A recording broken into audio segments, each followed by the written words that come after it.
Oh, are you? Oh, yeah. Oh, I thought you keep it for yourself. I'll take that. Yeah, that's great. You may or may not already know, but coats can go at the back, or I can. Yeah, we've been spreading the word. Do you want shoes off? Not necessarily. I'm good. As always, that's good. I mean, you cannot be good. No, I'm feeling got a hangnail. I'm feeling lousy. You know what the heck. Thank you. You can drink. You have a glass. We are peachy. This is a great night, and I'm just ready to It's perfect for this. sail through it. Well, you know, all the work is more or less done. Whatever. Just like turn from now on. So much. Something to look I forward will to. get her to help me think about this question. Yeah. Oh, this is Sarah's. Oh my goodness.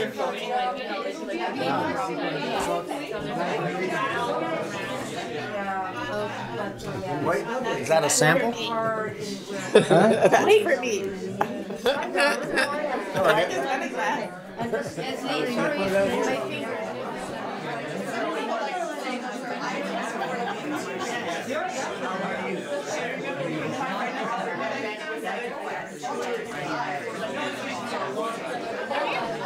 Hi, Ben. Oh, Good to see you. I don't know how I learned that. Head into the back and dump your coat. Just getting around you. Very well, thank you. This is my brother. Oh, he's not listening. This is my brother Sean. Sean, this is Darthel. This is her son. And this is Angus and Peter. Oh. Ladies and gentlemen, so we're going to try to start at 7:30. And ha! Did I hear a ha? So find a seat, and I will say You can sneak out. you can sneak out through everybody, but there will be a pathway. Yeah.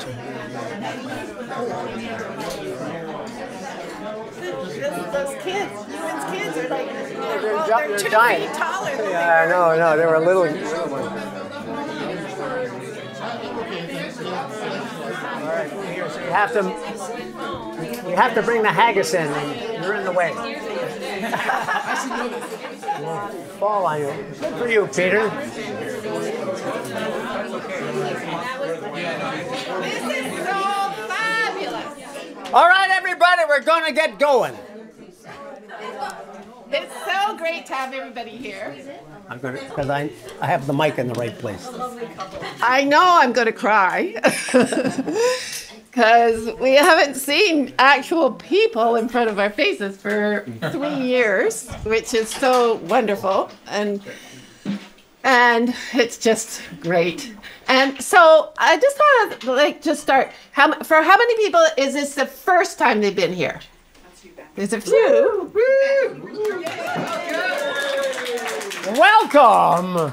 And how many people think they've been here to everyone, at least everyone, or all the ones in their lives?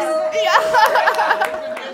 Yes, you guys have. Yeah. You in particular. And all of these, yes, that's so great. But we welcome you all, and it's just really, it just so exciting to have you back here.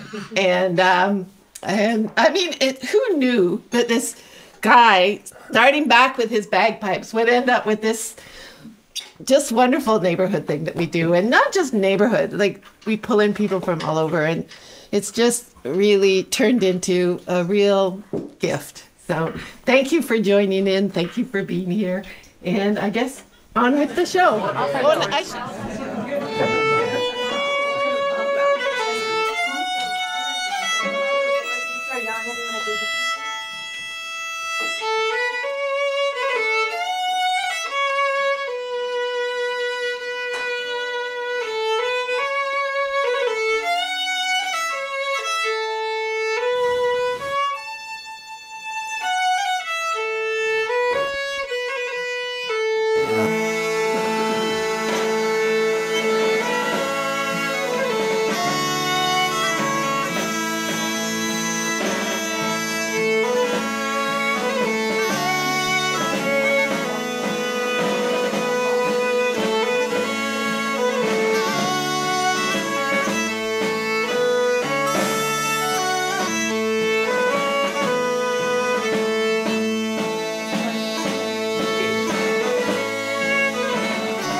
Now, Barry has... All right. You guys do Freebird?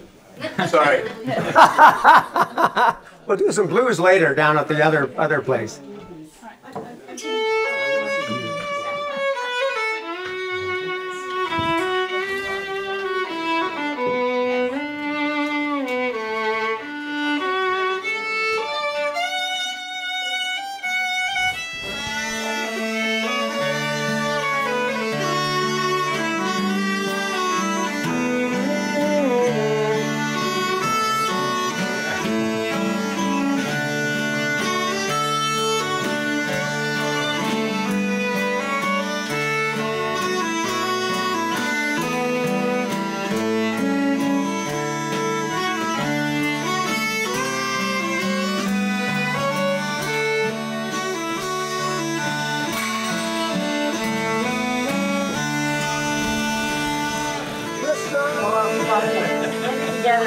One, two, three, one. The problem is that when you sit down,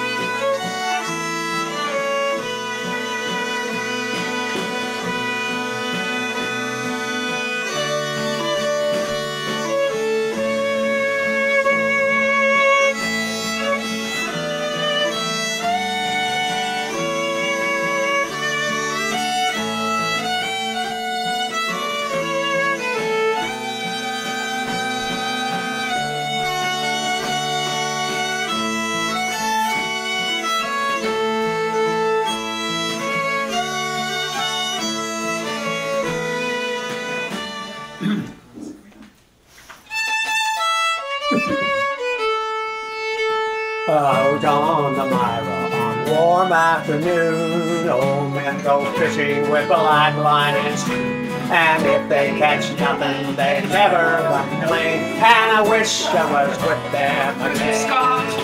As boys and their boats called the girls on the shore, teasing the one that they dearly adore.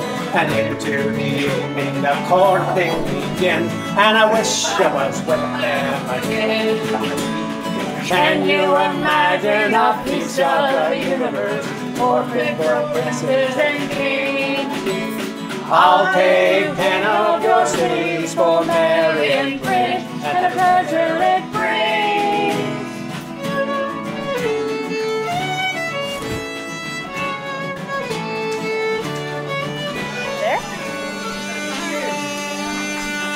One, two, three, one.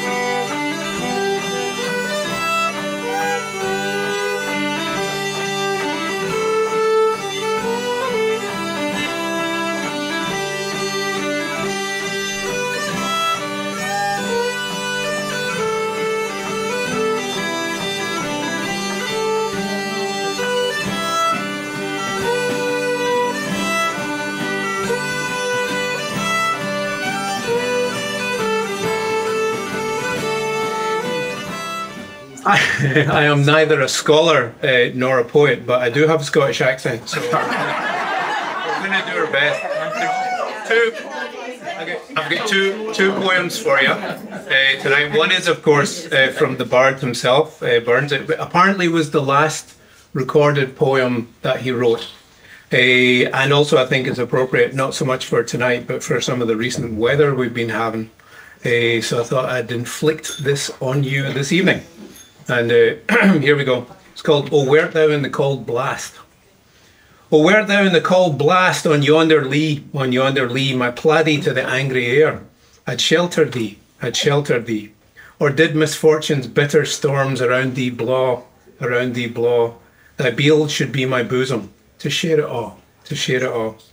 Or were I in the wildest waste, say black and bare, the desert were a paradise, if thou wert there, if thou wert there, or were I monarch of the globe, with thee to reign, the brightest jewel in my crown would be my queen, would be my queen. And that was... What a love. Yeah.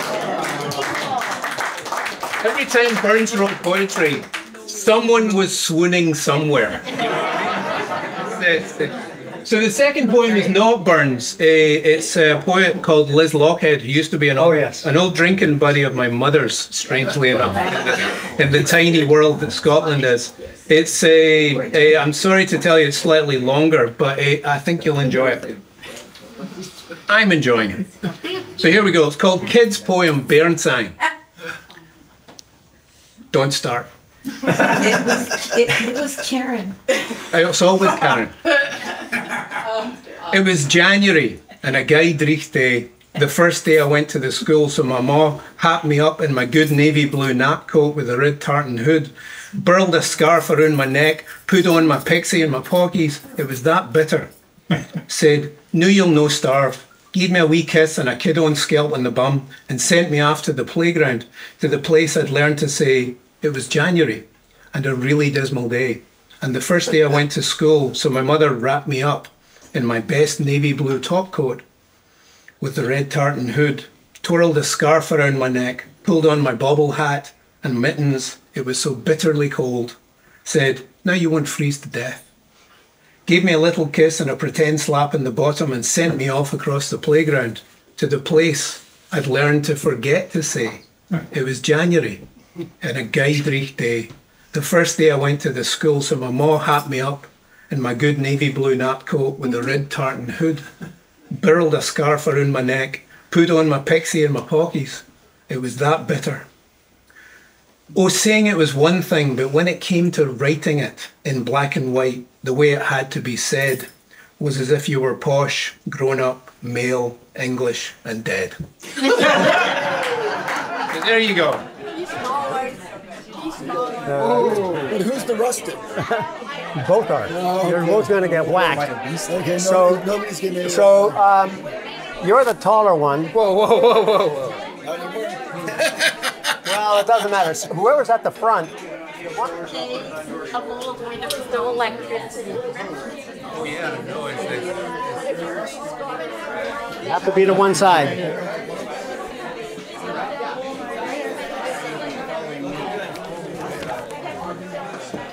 That is a big haggis.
So the idea here is that this is very poor Scots food, and he was doing this a formal address to a meatloaf.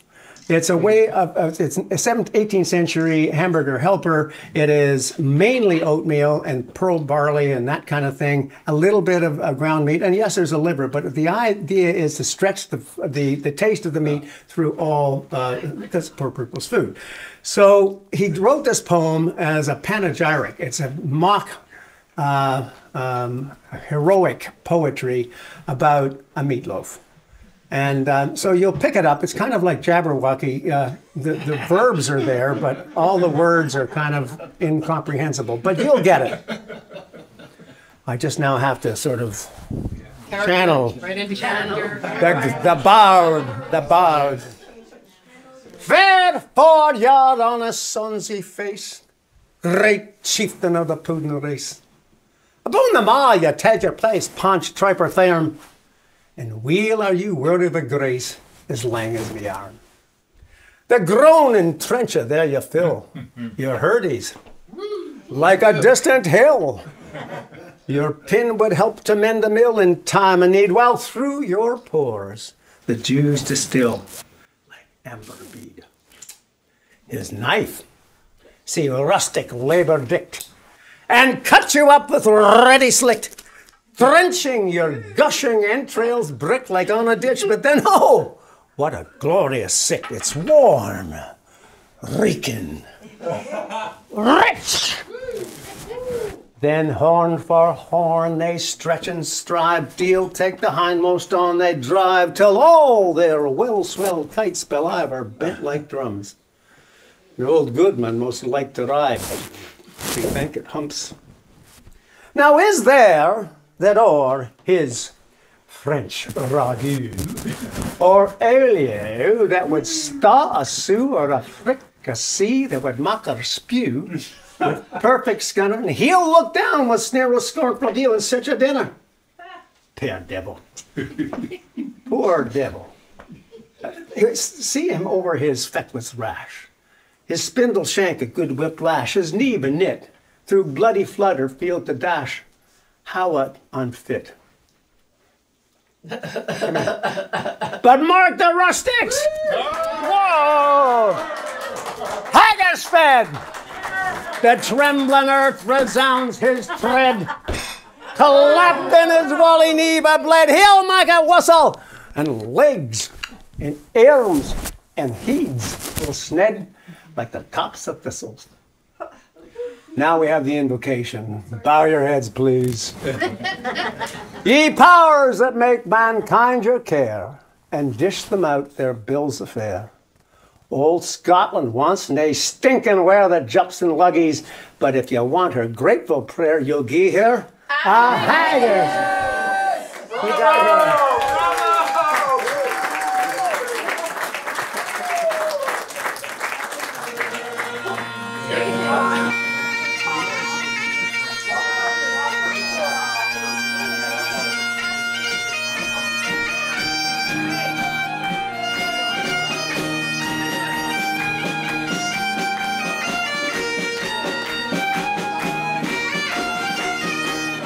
But when I get home, the boys won't leave the girls alone. They hair and told me no, but that's all right till I get home. She is handsome, she is pretty, she's the belle of Belfast City. She's a born in 1, 2, 3. Tell me who is she? Because she loves her, all the boys are fighting for her. Knocking the door and ringing, and only to love her you look. And she comes, white as smoke, brings up ringing their bells and smoke. Jenny Murray said she'll die, and she'll get a bell with her own. Tell me more when I get home, the boys won't leave the girls alone. Hold me hand and hold me home, but that's all right till I get home. She is handsome, she is pretty, she's the belle of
One, two, three, 1, 2.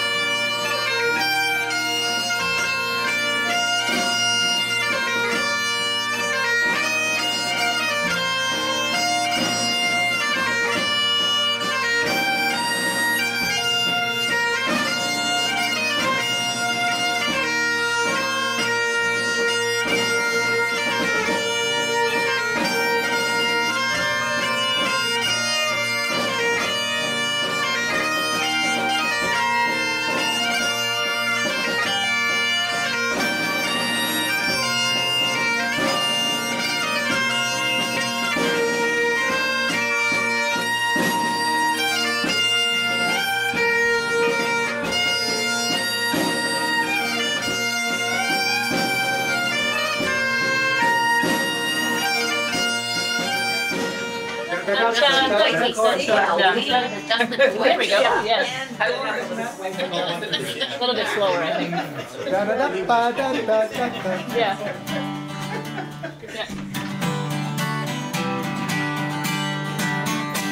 There's an ancient Scottish custom that has stood the test of time. It's a custom that has been carried out in every land and clime. Wherever Scots foregather, it's aye the usual thing. Nice. Just before we say good nicks, we'll raise our cups and say, just a wee dock in Doris, just a wee gal, that's all. Just a wee dock in Doris, before we get a while. There's a wee white girl waiting, and a wee butt that bend, and you can say it's a perfect moonlit night when you're awake at 10. I like a man that is a man.